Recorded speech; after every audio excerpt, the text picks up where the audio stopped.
નમસ્કાર વિદ્યાર્થી મિત્રો, આપનું સ્વાગત છે. મિત્રો, વિડીયો લાઈક કરો, શેર કરો અને ચેનલને સબસ્ક્રાઇબ કરો. આપણે 12મા ધોરણમાં ઇકોનોમિક્સની વાત કરીએ છીએ.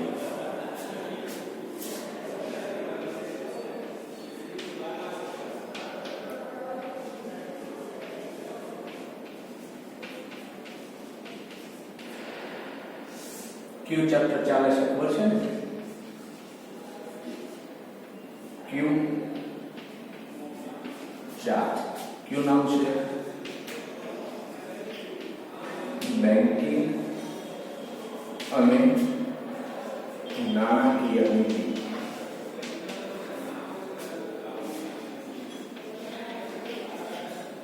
આ જે છે ને કે નહીં? ઓકે, તો ગયા વિડિયો લેક્ચરની અંદર આપણે વાત કરી હતી, પ્રસ્તાવનાને સમજવાનો પ્રયત્ન કર્યો હતો, તેનો ઉદ્ભવ કેવી રીતે થયો, સૌપ્રથમ બેંક કઈ છે, કઈ સાલમાં એ બેંકની શરૂઆત થઈ, આ બધી જ બાબતોની ચર્ચા આપણે ગયા વિડિયો લેક્ચરની અંદર કરી હતી. હા કે ના? તો અચ્છા, તમે એમ ન કહેતા સાહેબ આવું કઈ આપણે ભણ્યા જ નથી એમ. હા, વિડીયો ન જોયો હોય તો થાય એવું કે સાહેબ અમે તો વિડીયો જ નથી જોયો, અમને ક્યાંથી ખબર હોય. એટલે ગયા લેક્ચરની અંદર આપણે આના વિશે ચર્ચા કરી હતી, બરાબર ને કે નહીં? ઓકે, તો આજે આપણે જોવો છે બેંકનો અર્થ. શું જોવું છે? બેંકનો અર્થ.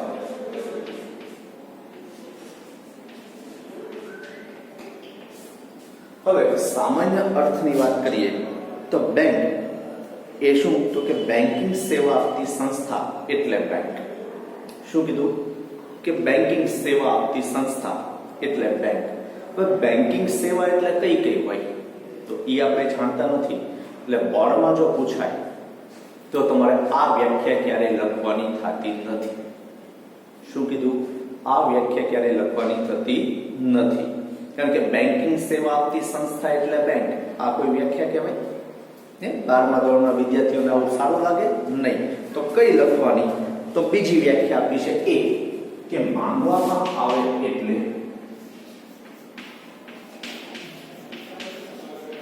માંગવામાં આવે એટલે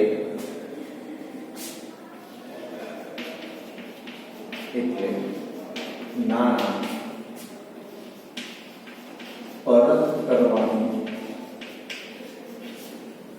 પરત કરવાની શરતે ધિરાણ કરવાના હેતુથી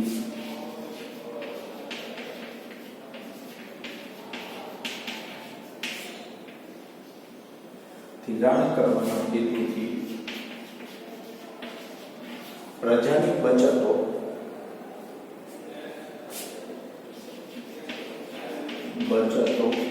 એકત્રિત કરવી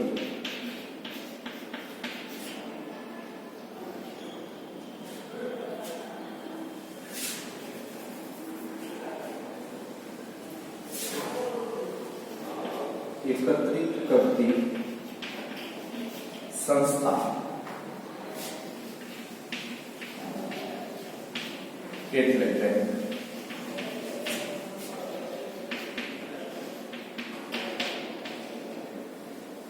આ પહેલી વ્યાખ્યા છે. શું કીધું? તો કે માંગવામાં આવે એટલે નાણાં પરત કરવાની શરતે બચતો ધિરાણ કરવાના હેતુથી બચતો એકત્રિત કરતી સંસ્થા એટલે બેંક. તો શું કીધું? કે માંગવામાં આવે ત્યારે. તો માંગવામાં આવે ત્યારે એટલે શું?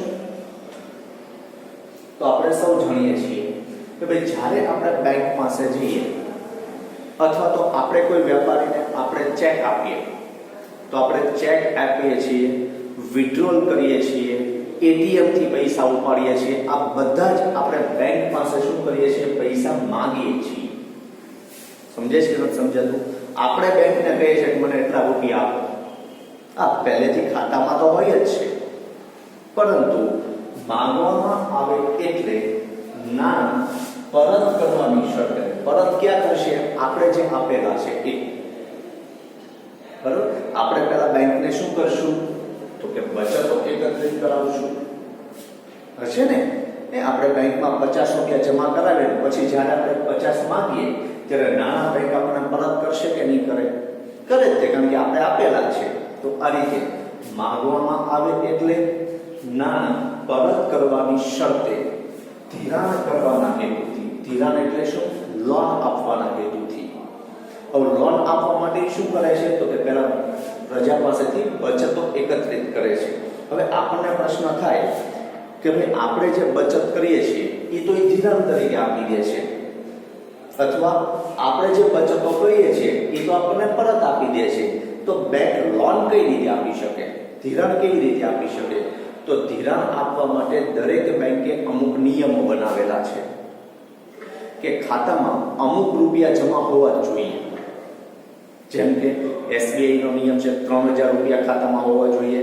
અન્ય સરકારી બેંકોનો નિયમ છે કે 500 અથવા 1000 રૂપિયા ખાતામાં હોવા જોઈએ જે 1000 રૂપિયા આપણે ઉપાડી શકતા નથી અને જો ઉપાડીએ તો મિનિમમ બેલેન્સનો ચાર્જ આપણે બેંકને આપવો પડે એટલે આપણી જે બચતો છે આપણે જે પૈસા બેંકમાં મૂકીએ છીએ એમાંથી અમુક રૂપિયા જે બેંક પાસે પડ્યા રહે છે એ નાણાંનો જથ્થો ખૂબ મોટો થઈ જાય છે અને એમાંથી બેંક શું કરે છે ધિરાણ કરે છે એટલે વધારાની રકમ જ્યારે આપણે માંગીએ ત્યારે નાણાં પરત કરવાની શરતે ધિરાણ કરવાના હેતુથી લોન આપવાના હેતુથી બચતો એકત્રિત કરતી સંસ્થા એટલે બેંક સમજાણી વ્યાખ્યા શું કીધું તો કે માંગવામાં આવે એટલે આપણે જ્યારે બેંક પાસેથી માંગીએ માંગવાના અલગ અલગ વિકલ્પો હોઈ શકે રૂબરૂ જઈને પૈસા ઉપાડી લઈએ કોઈ અન્ય વ્યક્તિને ચેક આપીએ અથવા તો અન્ય મોલમાં ખરીદી કરવા જઈએ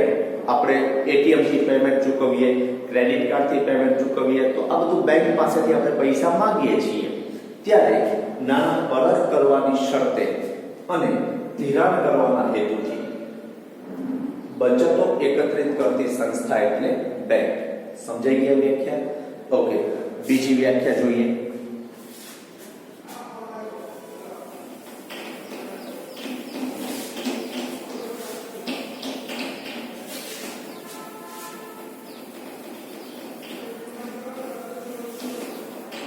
બીજી વ્યાખ્યા આપણને કીધી છે કે બેંક એટલે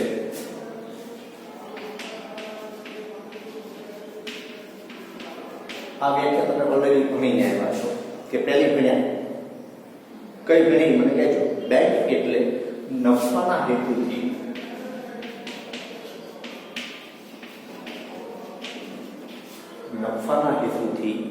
કાર્ય કરતી એવી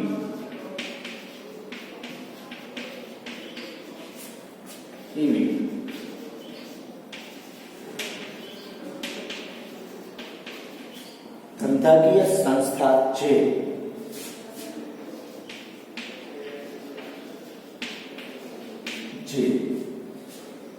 પ્રજાની બચતોને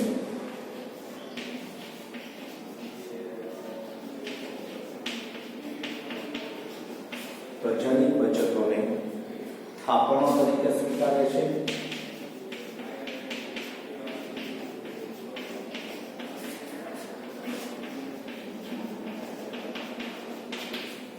થાપણો તરીકે સ્વીકારે તેના બદલામાં વ્યાજ આપે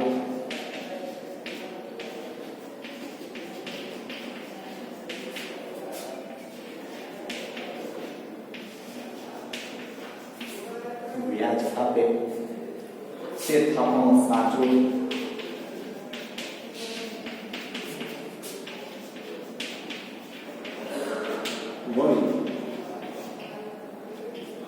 વળી તે થાપણોમાંથી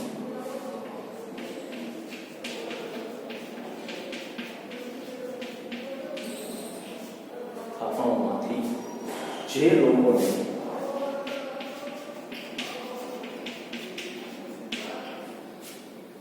જરૂર હોય તેમને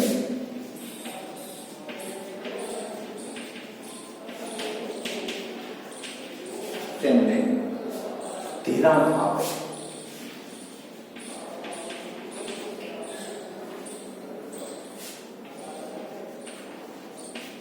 ધિરાણ આપે અને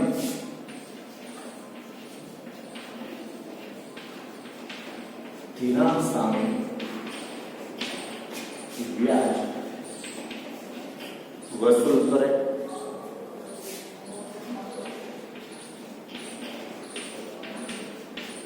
તથા અતિરિક્ત નાણાં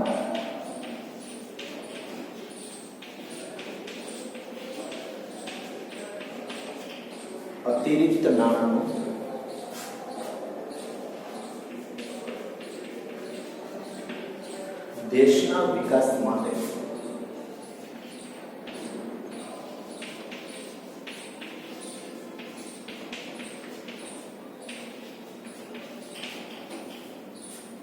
વિવિધ ક્ષેત્રોમાં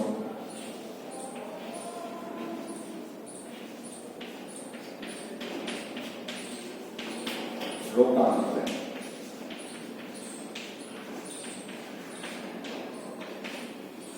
આ બીજી વ્યાખ્યા છે. મારી દ્રષ્ટિએ 12મા ધોરણના વિદ્યાર્થીએ આ વ્યાખ્યા લખવી જોઈએ, વાંચી જોઈએ કે બેંક એટલે નફાના હેતુથી કાર્ય કરતી એવી ધંધાકીય સંસ્થા જે પ્રજાની બચતોને થાપણો તરીકે સ્વીકારે, તેના બદલામાં વ્યાજ આપે, તે થાપણો સાચવે, વળી તે થાપણોમાંથી જે લોકોને જરૂર હોય તેમને ધિરાણ આપે અને ધિરાણ સામે વ્યાજ વસૂલ કરે તથા અતિરિક્ત નાણાંનું દેશના વિકાસ માટે વિવિધ ક્ષેત્રોમાં રોકાણ કરે. આ બીજી વ્યાખ્યા છે. હવે જોઈએ તો કે શું કીધું કે બેંક એટલે નફાના હેતુથી કાર્ય કરતી એવી ધંધાકીય સંસ્થા. શેના હેતુથી કામ કરે છે? નફાના હેતુથી. આવું શેના આધારે કહી શકીએ? તો કે સામાન્ય લોકો છે એ વસ્તુનો વેપાર કરતા હોઈએ, જેમ કે મોબાઈલનો વેપાર કરવો, કરિયાણાનો વેપાર કરવો, અન્ય ચીજ વસ્તુઓનો વેપાર કરતો. બેંક છે એ નાણાંનો વેપાર કરે છે. શેનો વેપાર કરે છે? નાણાંનો વેપાર કરે છે. શેને આધારે કહી શકીએ? તો કે આપણી પાસેથી ઓછા વ્યાજે પૈસા સ્વીકારે છે અને વધારે વ્યાજે આપણને લોન આપે છે. સમજાઈ ગયું? તો સ્વીકારીએ કે ધંધાકીય સંસ્થા છે જે પ્રજાની બચતોને થાપણો તરીકે સ્વીકારે, એટલે કે લાંબા સમય સુધી સાચવવા માટે સ્વીકારે છે અને આની ઉપર આપણને શું આપે છે? વ્યાજ આપે છે. પણ આ વ્યાજનો દર કેવો હોય? ઓછો હોય. જો તમને ખબર હશે કે જે તે સમયે ફિક્સ ડિપોઝિટ છે એ 7, 7.5, 8% સુધી વ્યાજ આપતું. આજે 5% વ્યાજ નથી આપતું. એટલે દિન પ્રતિદિન આપણને જે વ્યાજ આપે છે, આપણી જે થાપણો સ્વીકારે છે એની ઉપર વ્યાજનો દર કેવો છે? ઓછો છે. અને એની સામે જે ધિરાણ આપે છે એની ઉપર વ્યાજનો દર કેવો છે? વધારે છે. એટલા માટે એમ કહેવાય કે રૂપિયાનો વેપાર કરતી સંસ્થા છે એટલે નફાના હેતુથી કાર્ય કરે છે. બરાબર? એમાં જોઈએ તો કે પ્રજાની બચતોને થાપણો તરીકે સ્વીકારે છે અને તેના બદલામાં વ્યાજ આપે છે. આ વ્યાજનો દર વધુમાં વધુ માનું ત્યાં સુધી બચત ખાતામાં 3%ની આજુબાજુ હોય છે. બચત ખાતામાં વાર્ષિક વ્યાજ કેટલા ટકા લેખે મળે આપણને? 3% લેખે. વધારે આપતા નથી. તો આ રીતે તેના બદલામાં વ્યાજ આપે છે અને વળી આ થાપણોને એ સાચવે છે.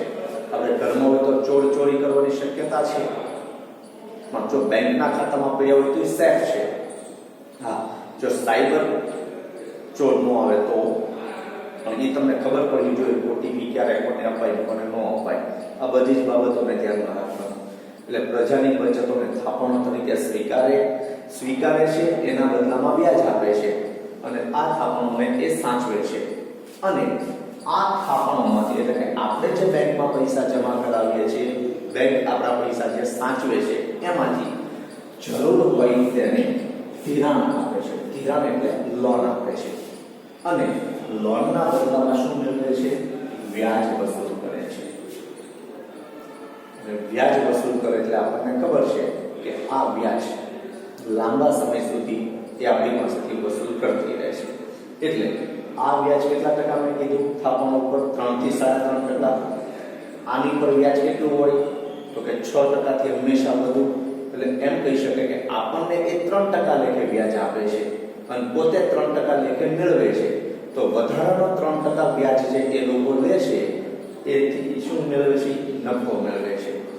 હા, ધિરાણ સામે વ્યાજ વસૂલ કરે છે અને અતિરિક્ત નાણાં, અતિરિક્ત એટલે શું? તો કે બેંક પાસે જે વધારાના નાણાં પડ્યા રહે છે એમાંથી દેશના વિકાસ માટે વિવિધ ક્ષેત્રોમાં રોકાણ કરે છે. ક્યારેક શાળામાં રોકાણ કરે, ક્યારેક સરકારી હોસ્પિટલોની અંદર રોકાણ કરે, અથવા તો એ પોતે આવી સંસ્થાઓ સ્થાપે છે, શાળાની સ્થાપના કરે, ક્યારેક શાળાની અંદર મફત ચોપડા વિતરણ કરે છે. એ જ રીતે ગરીબો માટે અલગ અલગ અમુક ક્ષેત્રમાં તમે સિદ્ધિ મેળવો તો બેંક દ્વારા તમને એ સિદ્ધિને બિરદાવવામાં આવે છે. તો અલગ અલગ ક્ષેત્રોની અંદર બેંક શું કરે છે? રોકાણ કરે છે.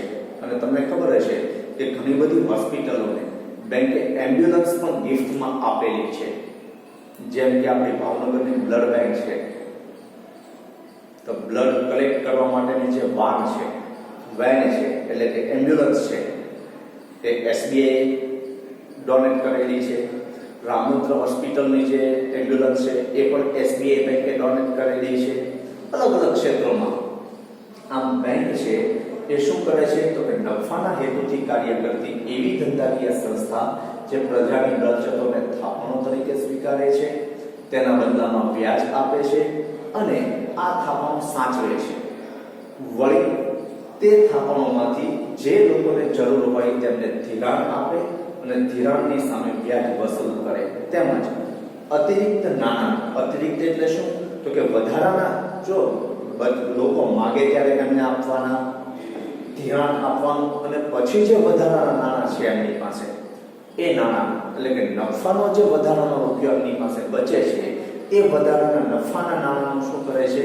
વિવિધ ક્ષેત્રોમાં રોકાણ કરે છે. તો આ રીતે બેંકની બે વ્યાખ્યા જોઈ. પછી વાત કરીએ તો કે ટૂંકમાં અર્થતંત્રમાં બેંકો દ્વારા નાણાંની હેરફેર થાય છે. આપણી પાસેથી નાણાં લાવે છે એટલે કે મેળવે છે અને એની સામે ઉદ્યોગપતિઓને આપે છે, જેને મકાન બનાવવું છે એમને આપે છે, અલગ અલગ લોકોને આ નાણાં આપે છે. એટલે એક જગ્યાએથી લાવીને બીજી જગ્યાએ પહોંચાડવા, બીજી જગ્યાએથી ત્રીજી જગ્યાએ પહોંચાડવા, આવી રીતે નાણાંનું બેંક શું કરે છે? હેરફેર કરે છે. નાણાં પડી રહે એટલે કે તેની એક પ્રવૃત્તિમાંથી બીજી પ્રવૃત્તિમાં સતત હેરફેર ન થતી રહે તો નાણાંના પડી રહેલા જથ્થાનું મૂલ્ય ભવિષ્યમાં ઓછું થતું જાય છે. અને વાત એ સાચી છે કે આજે 100 રૂપિયા હું મૂકી રાખું તો આજે જે વસ્તુ 100 રૂપિયાથી ખરીદી એકાતી હતી એ નજીકના ભવિષ્યમાં 100 રૂપિયામાં નહીં ખરીદી શકાય. સમજે છે ને મારી વાત? એટલે જો નાણું એક જગ્યાએ પડ્યું રહેશે તો નાણાંનું મૂલ્ય ઘટતું જશે, કારણ કે નાણાંની ખરીદ શક્તિ ઘટે છે એવું આપણે ત્રીજા ચેપ્ટરમાં ભણીને આવ્યા. પરંતુ એ નાણાંનું જો બીજી જગ્યાએ હું રોકાણ કરીશ, બીજી જગ્યાએ બચત કરીશ અને એ બચતમાંથી બેંક છે બીજી જગ્યાએ રોકાણ કરશે તો આ નાણું જો સતત ફરતું રહેશે તો એમાંથી નવા નાણાંનું સર્જન થશે. કારણ કે આપણે આજે 50 રૂપિયા બેંકમાં મૂક્યા તો 5 વર્ષ પછી લેવા જશું તો 50 ના 55 થશે, પણ ઘરમાં પડ્યા રહેશે તો 50 ના 45 જ થાય.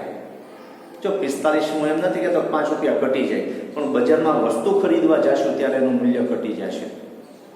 એટલે આ રીતે નાણાંનું મૂલ્ય ઘટતું જાય છે. એટલે ફરતા નાણાંનું મૂલ્ય હંમેશા વધતું રહે છે. બરાબર? તો ફરી એકવાર કહું છું કે જો નાણાં ઘરમાં પડ્યા રહે તેનું મૂલ્ય ઘટશે. જો નાણાં આપણે કોઈ જગ્યાએ ફિક્સમાં મૂકી દઈએ એટલે કે દાટી દઈએ ઘરમાં કોઈ જગ્યાએ, અથવા તો તિજોરીમાં મૂકી દઈએ અથવા લોકરમાં મૂકી દઈએ તો આ રૂપિયાનું મૂલ્ય ભવિષ્યમાં વધવાનું નથી, ઘટવાનું છે. તમને મેં ઉદાહરણ ફુગાવા વખતે આપણે સમજ્યા હતા, ખરીદ શક્તિ ઘટે છે કે જે તે સમયે 10 રૂપિયા લઈને જતા તો શાકની થેલી આખી ભરાઈ જતી, અત્યારે 10 રૂપિયા એ નહીં જ છે, પણ બજારમાં જઈએ તો એ 10 રૂપિયાનું મૂલ્ય શું? તો કે કાંઈ નહીં. પહેલાં 100 રૂપિયા બજારમાં લઈને જતા ઘણી બધી વસ્તુ ખરીદીને આવી શકાતા, આજે 1000 રૂપિયા લઈને જઈએ છીએ તોય નથી ખરીદી શકાતું. બરાબર? કે નાણાંનું મૂલ્ય શું થાય છે? ઘટતું જાય છે. એટલે જો આ રીતે નાણું પડ્યું રહે તેનું મૂલ્ય ઘટતું જાય, પણ જો એને બેંકમાં મૂકીએ, બેંકે ધિરાણ આપે, ધિરાણમાંથી કંઈક વસ્તુનું ઉત્પાદન થાય, આ રીતે નાણું સતત ફર્યા કરે તો નાણાંનું મૂલ્ય વધશે. આમ ફરતા નાણાંનું મૂલ્ય સતત વધતું રહે છે. તો તો આજે વિદ્યાર્થી મિત્રો આપણે 2 વ્યાખ્યા જોઈ અને બંને વ્યાખ્યા તમારે યાદ રાખવાની છે, બોર્ડમાં પૂછાય તો લખવાની છે. અને હવે પછીના લેક્ચરમાં આપણે વ્યાખ્યાને આધારે બેંકોનું જે વર્ગીકરણ છે એની વાત કરશું. બરાબર? તો આજના લેક્ચરમાં એટલું રાખીએ છીએ. આભાર, ધન્યવાદ.